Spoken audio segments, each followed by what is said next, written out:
അല്ലേട്ടാ, സുജാതയല്ലേ ഇത്? നിങ്ങൾ കാറൊന്ന് നിർത്തിക്കേ.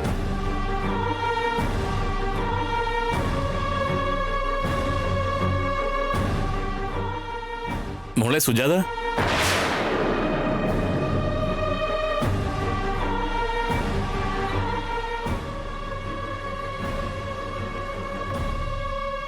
വീട്ടിലേക്കല്ലേ? ഞങ്ങൾ ഡ്രോപ്പ് ചെയ്യാം മോളെ. മോള് കേറ്. കാറിൽ കറങ്ങണം എന്നുള്ള ആഗ്രഹമൊന്നും എനിക്കില്ല. അല്ല, ഞാൻ കേറില്ലെന്നറിഞ്ഞിട്ട് നിങ്ങൾ എന്തിനാ ഇതൊക്കെ ചോദിക്കുന്നേ? അത് എന്നെങ്കിലും ഒരിക്കൽ ചോദിക്കുമ്പോ കയറുമെന്നുള്ള വിശ്വാസത്തിലാ ചോദിക്കുന്നത് മോളെ. കുട്ടികൾ വാശി പിടിച്ചുകൊണ്ടിരിക്കും എന്ന് കരുതി അച്ഛനമ്മമാര് കൈവിടില്ലല്ലോ മോളെ. അനുനയിപ്പിക്കാൻ ശ്രമിച്ചുകൊണ്ടേയിരിക്കും. നമ്മൾ വാദിച്ച് സംസാരിക്കാൻ തുടങ്ങിയാലേ അതൊന്നും ഇവിടെ നിൽക്കാൻ പോകുന്നില്ല. അതുകൊണ്ട് വേണ്ട. നിങ്ങളുടെ വഴിക്ക് നിങ്ങളും എന്റെ വഴിക്ക് ഞാനും പോകുന്നതാ നല്ലത്. നിക്ക് സുജാത, ഞങ്ങള് പറഞ്ഞ കാര്യത്തെക്കുറിച്ച് നീ എന്തെങ്കിലും ആലോചിച്ചോ? ഇങ്ങനെ തലയും വാലും ഇല്ലാത്ത സംസാരിച്ചാൽ എനിക്ക് എങ്ങനെയാ മനസ്സിലാവുന്നേ? എന്തിനെ കുറിച്ചാ ചോദിക്കുന്നത്? അത് തന്നെ മോളെ, നിന്റെ അച്ഛനമ്മമാരുമായിട്ട് ബന്ധപ്പെട്ട ആസ്തി നിങ്ങൾക്ക് ലഭിക്കേണ്ട കാര്യത്തില് നീയും നിന്റെ അനിയത്തിയും സൈൻ ചെയ്ത് നൽകേണ്ട സമയം അടുത്ത് വരുന്നെന്നും പറഞ്ഞ് ലോയർ ഞങ്ങളെ എപ്പോഴും ഫോൺ ചെയ്തോണ്ടിരിക്കുക. ഞങ്ങൾ അദ്ദേഹത്തോട് എന്തെങ്കിലുമൊക്കെ പറഞ്ഞ് നീട്ടിക്കൊണ്ടു പോവോ? ഇപ്പോ മറ്റൊരു വിധത്തിൽ പറഞ്ഞ അദ്ദേഹത്തോട് എന്ത് മറുപടി പറയുന്നറിയാതെ ഒളിച്ചു നടക്കുക ഞങ്ങളിപ്പോ. രാജാക്കന്മാരെ പോലെ നടക്കുന്ന നിങ്ങള് എന്തിനാ ഇങ്ങനെ കള്ളന്മാരെ പോലെ ഒളിക്കുന്നത്? ലോയറിന്റെ അടുത്ത് എല്ലാ സത്യങ്ങളും തുറന്നു പറയും. എന്റെ അനന്തരവൾക്ക് ആ പ്രോപ്പർട്ടി ഒരാവശ്യവും ഇല്ലാന്ന് പറഞ്ഞു എന്നങ്ങ് പറഞ്ഞേരെ. അത് ചിലപ്പോ നിനക്ക് നിന്റെ അനീതിക്കും വലിയ നഷ്ടമാവില്ലേ മോളെ? നികത്താൻ കഴിയാത്ത ഒരു നഷ്ടം എന്നെ ഉണ്ടായതല്ലേ.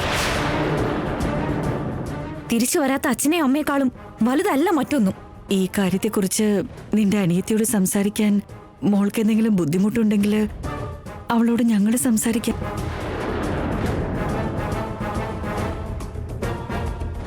നീ നിന്റെ അനിയത്തി എവിടെയാണെന്ന് പറ മോളെ. അവളുടെ മേൽ നിങ്ങളുടെ നിഴല് പോലും പതിയരുതെന്ന് കരുതിയ ഇത്രയും നാള് നിങ്ങളോട് ഒരു കാര്യങ്ങളും പറയാതിരുന്നത്. പിന്നെ എന്തിനാ ഇങ്ങനെ വന്ന് ചോദിക്കുന്നത്?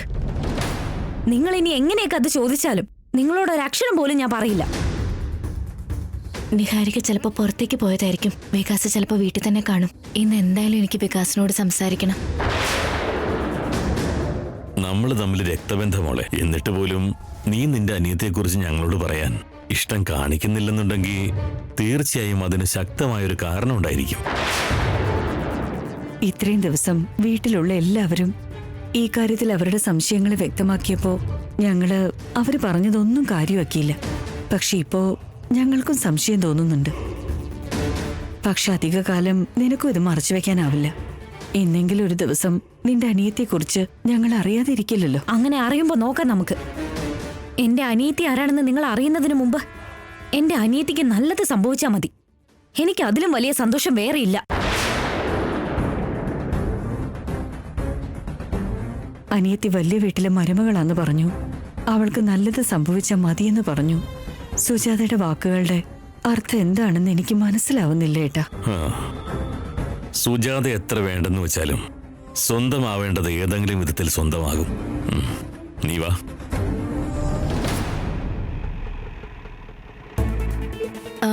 ചേട്ടാ, ഇവിടെ ഒന്ന് വെയിറ്റ് ചെയ്യണേ. ഞാനത് വേഗം പോയിട്ട് വരാം. ശരി മാഡം.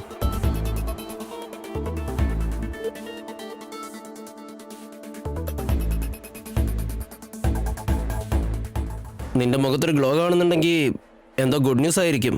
അതൊക്കെ ഉണ്ട്, നീ ഇരിക്കി പറയാം. വികാസിനെ കണ്ട് ഞങ്ങളുടെ കല്യാണക്കാരൻ തുറന്നു പറഞ്ഞ് ഹെൽപ്പ് ചെയ്യണമെന്ന് പറയാം. ആവനിയോട് വീട്ടിലുള്ളവര് നിന്നെ പറ്റിയുള്ള അഭിപ്രായം എന്താണെന്ന് ചോദിച്ചു. അപ്പോ ആവനി എന്താ പറഞ്ഞതെന്ന് അറിയോ?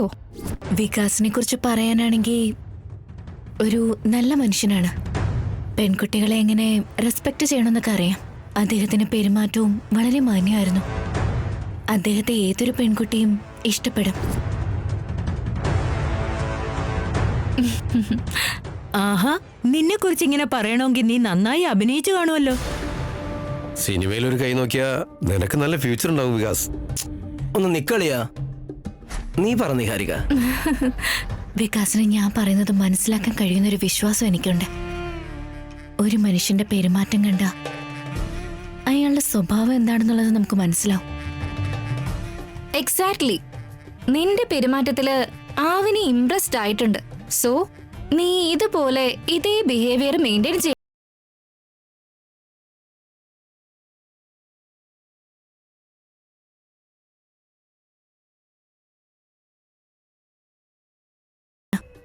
എന്തോ ഒരു ഗൂഢാലോചന ഉണ്ടല്ലോ.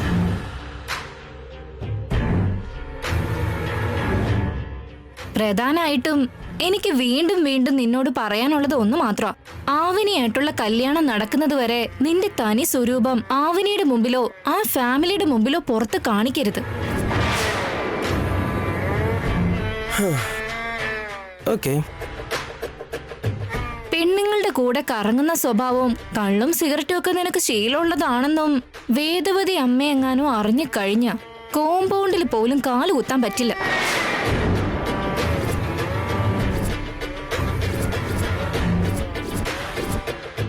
ചൂതാട്ടവും കുതിരപ്പന്തയൊക്കെയാണ് നിന്റെ ഹോബി എന്നെങ്ങാനും അറിഞ്ഞ അവന് പിന്നെ നിന്റെ മുഖത്ത് പോലും നോക്കില്ല.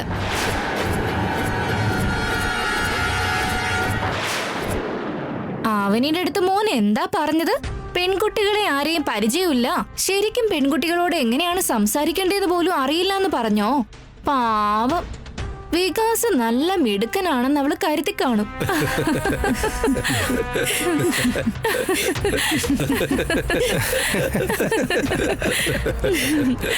എത്രയോ കെയർഫുൾ ആയിട്ടുള്ള ആവിനെ നീ ട്രാപ്പ് ചെയ്തെന്ന് കേട്ടപ്പോ എനിക്കൊട്ടും വിശ്വസിക്കാൻ കഴിഞ്ഞില്ല.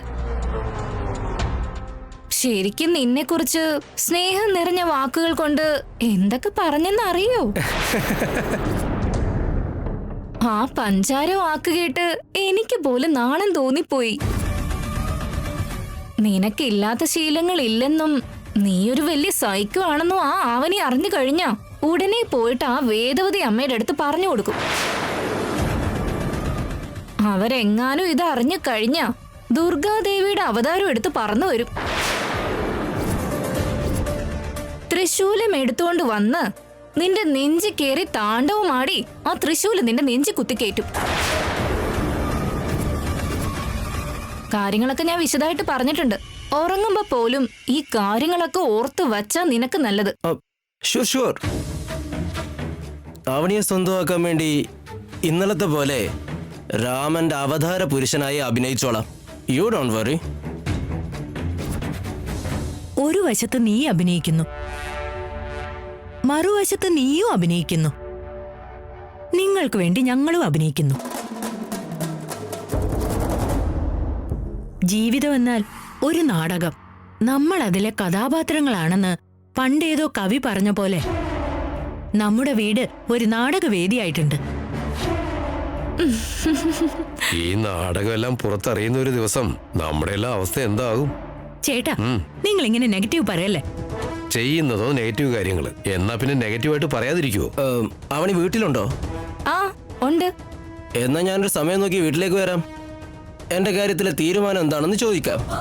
കല്യാണത്തിന് ഗ്രീൻ സിഗ്നൽ തരുന്നവരെ അവനിയുടെ ചുറ്റും കറങ്ങിക്കൊണ്ടിരിക്കാം. വികാസിനെ കുറിച്ച് ഞാൻ മനസ്സിലാക്കിയ കാര്യങ്ങളും ഇവിടെ സംഭവിക്കുന്നതും തമ്മിൽ യാതൊരു ബന്ധവുമില്ലല്ലോ. ഞാൻ പറയുന്നത് പോലെ നീ നടന്നു കഴിഞ്ഞാ ആവനിയായിട്ടുള്ള നിന്റെ കല്യാണം നടക്കും. അവനിയായിട്ടുള്ള എന്റെ കല്യാണം നടന്നില്ലെങ്കിൽ ഞാൻ എന്തൊക്കെ ചെയ്തു കളയുമെന്ന് നിനക്കറിയില്ലേ? അറിയാം മോനെ. നീ ആഗ്രഹിക്കുന്നത് സ്വന്തമാക്കാൻ വേണ്ടി മനുഷ്യരെ കൊല്ലാൻ പോലും നിനക്ക് മടിയില്ല.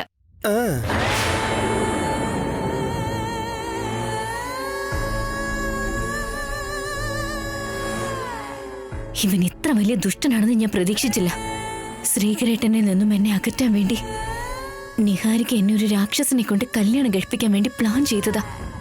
ഇങ്ങനെ ഒരു ദുഷ്ടനെ കുറിച്ച് എല്ലാവരും അറിയണം. ദുഷ്ടന്മാരെല്ലാവരും കൂടി സംഘം ചേർന്ന് ഒരുപാട് തെറ്റുകൾ ചെയ്യുന്നുണ്ട്. ഇന്നീ 4 പേരെ കുറിച്ച് എല്ലാവരും അറിയണം. വണ്ടിയെടുക്ക് പോവാൻ ചേട്ടാ.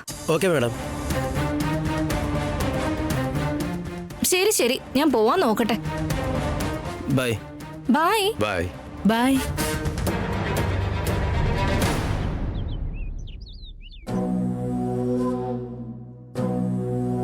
വികാസിനെ അത് പറഞ്ഞു മനസ്സിലാക്കി കൊടുക്കാൻ പറ്റിയ പിന്നെ നമ്മളെ വേർപെടുത്താൻ നിഹാരികയ്ക്ക് സാധിക്കില്ല.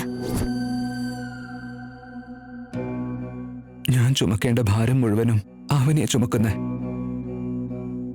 ഞാൻ ഏറ്റെടുക്കേണ്ട ബാധ്യതകളൊക്കെ അവനെ ഏറ്റെടുക്കുക. അവനിയുടെ കാര്യം ഓർത്ത് സങ്കടപ്പെടുകയല്ലാതെ ഒന്നും എനിക്ക് ചെയ്യാൻ പറ്റുന്നില്ല. ശ്രീകരേട്ടാ,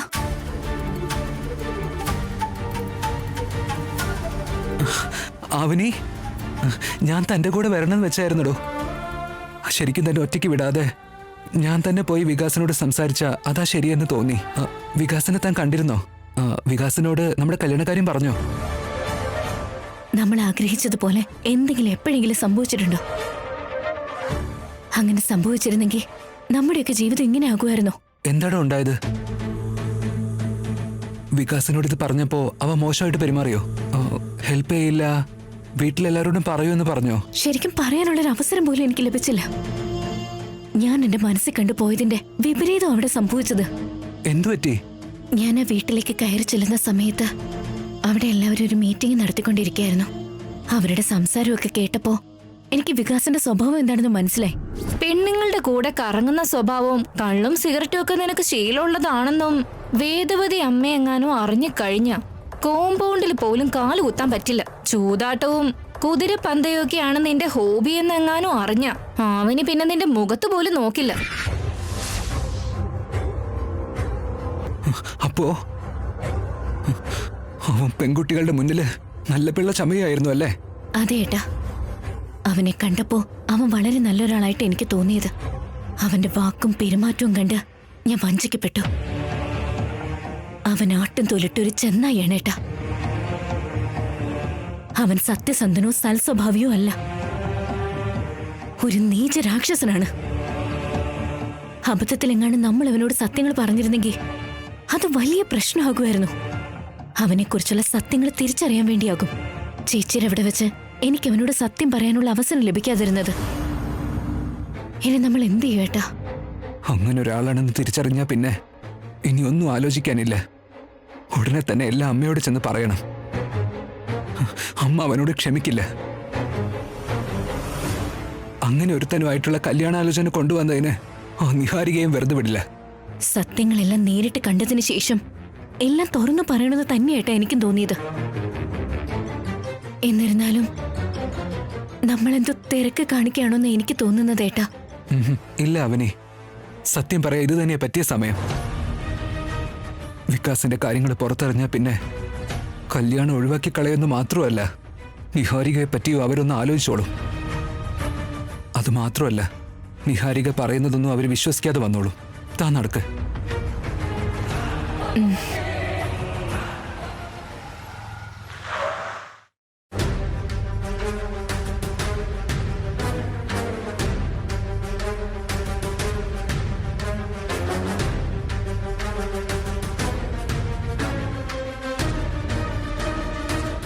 നമ്മളിപ്പോ എടുക്കുന്നത് ഒരു നല്ല തീരുമാനമല്ലേ? ആ വികാസ് ഇത്രയും വലിയ ദുഷ്ടനാണെന്ന് അറിഞ്ഞിട്ട് പോലും അവനെക്കുറിച്ച് ഇവിടെ പറഞ്ഞിട്ടില്ലെങ്കിൽ അത് നമ്മൾ ചെയ്യുന്ന തെറ്റാടോ. പിന്നെ ഒരു കാര്യം, എല്ലാം അറിഞ്ഞിട്ടും നിഹാരിക അങ്ങനെ ഒരു ആലോചന മുൻകൈ എടുത്ത് നടത്താൻ നോക്കിയത് എന്തിനാണെന്ന് അവളോട് ചോദിച്ച് നിഹാരികയെ പറ്റിയുള്ള സത്യങ്ങൾ അച്ഛനും അമ്മയും മനസ്സിലാക്കിയെന്ന് വരും. അപ്പൊ നിഹാരികയുടെ കാര്യത്തിൽ അവര് നല്ലൊരു തീരുമാനം തന്നെ എടുക്കും. ഇന്ന് ദൈവം നമുക്ക് വേണ്ടി അനുകൂലമായിട്ട് നല്ല കാര്യം നടത്താൻ പോവാ. താൻ വാ.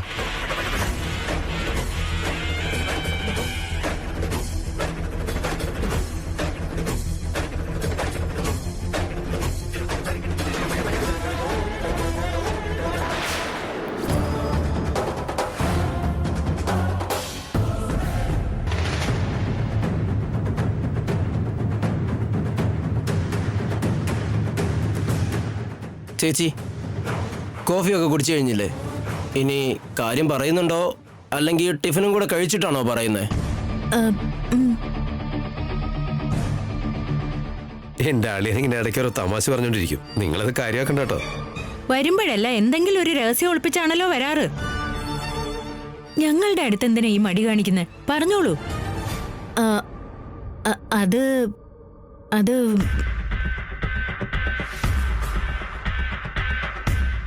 ഗൗതമി ചേച്ചി, എല്ലാ കാര്യങ്ങളും വെട്ടിത്തുറന്നു പറയുന്ന നിങ്ങൾ പോലും ഇത്ര നേരം ആലോചിക്കുന്ന കണ്ടിട്ട് ശരിക്കും അത്ഭുതം തോന്നുന്നു. ഇത്ര ഇമ്പോർട്ടന്റ് ആയിട്ടുള്ള എന്ത് കാര്യം അത്? അമ്മേ, കുടം നിറച്ച് പഠിക്കൽ വരെ എത്തിയില്ലേ? ഇവിടെ വരെ എത്തിയിട്ട് മിണ്ടാതിരിക്കുന്ന എന്തിനാ? നിങ്ങൾ കാര്യം പറ ഗൗതമി. അത് പിന്നെ ആവനിയുടെയും വികാസിന്റെ കല്യാണക്കാര്യം സംസാരിക്കാൻ വന്നതാ. വികാസിന്റെ കാര്യത്തില് ആവനി പോസിറ്റീവായിട്ട് പറഞ്ഞു എന്നറിഞ്ഞു. ഒരുപാട് സന്തോഷം തോന്നി. ഇന്ന് അവൾ അതിനൊരു ക്ലാരിറ്റി തരാന്ന് പറഞ്ഞിട്ടുണ്ടല്ലോ. അതെന്താണെന്ന് അറിയാൻ വേണ്ടി വന്നതാ. പുറത്ത് എന്തോ കാര്യമുണ്ടെന്ന് പറഞ്ഞു പോയതാ. വരുമ്പോ തന്നെ ചോദിച്ചിട്ട് പറയാം. രാത്രി ഞങ്ങളോട് സംസാരിച്ച സമയത്ത് വികാസുമായിട്ടുള്ള കല്യാണക്കാര്യത്തില് അവനിക്ക് എന്തെങ്കിലും ബുദ്ധിമുട്ടുള്ളതായിട്ടോ എന്തെങ്കിലും അനിഷ്ടമുള്ളതായിട്ടോ ഞങ്ങൾക്ക് തോന്നിയില്ല.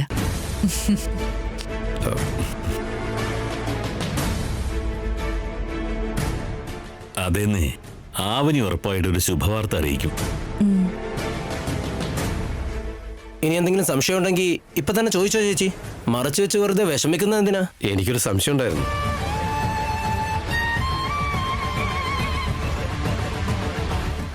സംശയങ്ങൾ വെച്ചോണ്ടിരിക്കരുത്. പെട്ടെന്ന് ചോദിക്കളിയാ. പ്രസാദ് സാറേ, അവന് നിങ്ങളോടൊരു ഗുഡ് ന്യൂസ് പറയുമെന്നാ നിങ്ങൾ പറയുന്നത്. ഫോർ സപ്പോസ് ഇനിയിപ്പോ ആൻസർ മറിച്ചൊന്നായാലോ? നിങ്ങൾ എന്താ അളിയായി പറയുന്നേ? വികാസിനെ കുറിച്ച് ഇനി എന്തെങ്കിലും മോശം കാര്യങ്ങൾ പറഞ്ഞ് ഈ കല്യാണം വേണ്ടെന്ന് പറഞ്ഞാലോ?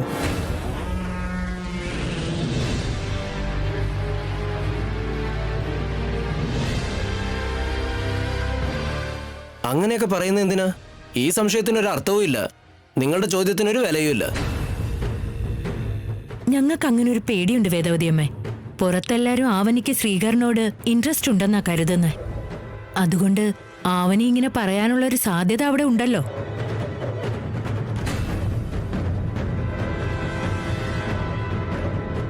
ഇവരുടെ സംശയങ്ങളും കറക്റ്റ് തന്നെയല്ലേ അമ്മേ? അവനെ കുറിച്ച് നമുക്കറിയാത്തതൊന്നും അല്ലല്ലോ. അവന് ഇന്നത്തേക്ക് സമയം കുറിച്ചപ്പോഴേ അവൾക്ക് എന്തോ ചെയ്യാൻ വേണ്ടിയാണെന്ന് അപ്പോഴേ എനിക്ക് മനസ്സിലായതാ. വികാസിനെ പോലെ ഒരു നല്ല ആളെ കുറിച്ച് എന്തെങ്കിലും അപവാദം പറഞ്ഞ് ആവനി അവൾക്ക് ഈ കല്യാണം വേണ്ടെന്ന് പറഞ്ഞാ നിങ്ങൾ എന്ത് ചെയ്യും അമ്മേ? ഒന്ന് നിർത്തുന്നുണ്ടോ?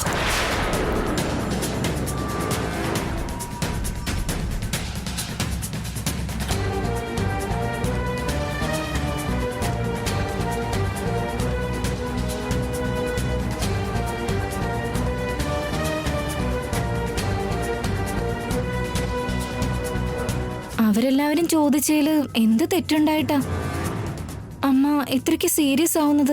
ആവനിയുടെ മനസ്സ് എന്താണെന്നും അവളുടെ വ്യക്തിത്വം എന്താണെന്നും നിങ്ങൾക്ക് കൃത്യമായൊരു ധാരണ കാണില്ല എന്ന് എനിക്കുണ്ട്. ആവനി അങ്ങനെ വാക്കുമാറ്റുന്ന ഒരാളല്ല.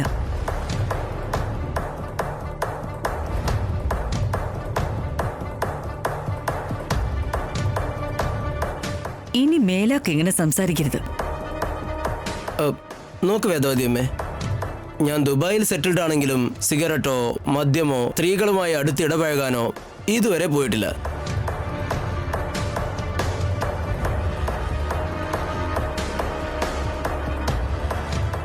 എനിക്കങ്ങനത്തെ ശീലങ്ങളുണ്ടെന്ന് അവനിയോട് ആരെങ്കിലും കള്ളം പറഞ്ഞെന്ന് വെച്ചോ, അത് അവൾ അപ്പാടെ വിശ്വസിക്കും.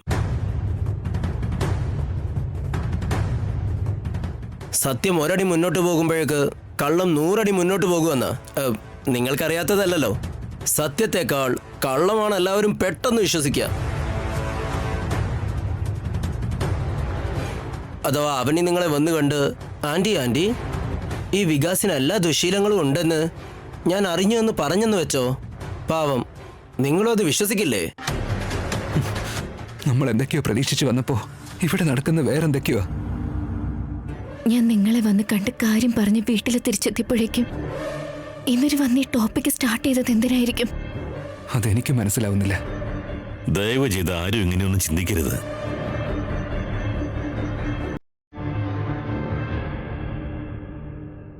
അതാ അവനിങ്ങോട്ട് എത്തിയല്ലോ.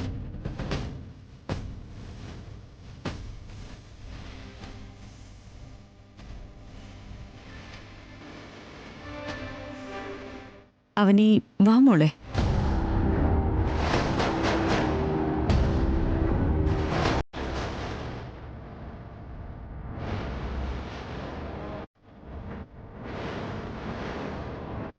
Hi bro, how are you? Fine. അവൻ ഈ ഒറ്റക്ക് പോയതായിരിക്കുമെന്നാ കരുതിയത്. രണ്ടുപേരും ഒരുമിച്ചായിരുന്നോ? നിങ്ങൾ രണ്ടുപേരും ബെസ്റ്റ് ഫ്രണ്ട്സ് അല്ലേ?